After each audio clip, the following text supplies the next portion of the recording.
পানও খাবো না, পানও খাবো না। পানের বিড়িটা, পানের খরচা আরো বেশি। এই এই যে আমাদের দাদা আগে বিড়ি খেত, গতকাল কি কারণে হতো দাদা একটু যদি বলেন। এই কারণে বিড়ি খাওয়া বাদ, টাকা খরচের জন্য। আগামীকাল কি হয়েছিল? গতকাল কালকে কলা গাছ তুলতে লাগে মঙ্গলবারে, 30 টাকা আমার খরচ, আর বিড়ি ওই জন্য খাবে না। 30 টাকা?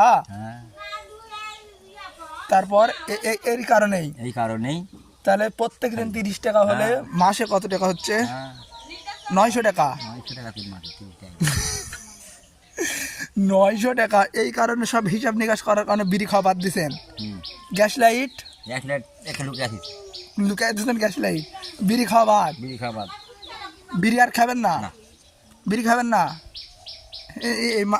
ক্যামেরার সামনে কাও বিড়ি খাবো না। বিড়ি খাওয়া না, বিড়ি খাওয়া বাদ। 30 টাকা খরচ, দিন 900 টাকা, এক মাসে 900। এই জন্য বিড়ি খাওয়া বাদ। এই জন্য বিড়ি খাওয়া। দাদু, এবার দর্শকের উদ্দেশ্যে কিছু কম। আমি দোয়া চাই সবার উপর, আমি আর বিড়ি আর খাবো না, কেউ দিল আর খাবো না। এই দাদুর জন্য সবাই দোয়া করবেন। এই দাদু দানার বিড়ি না খায়, আল্লাহ যেন হেদায়েত দান করে। নামাজ ধরতে হবে। নামাজও পড়বেন দাদা? আচ্ছা।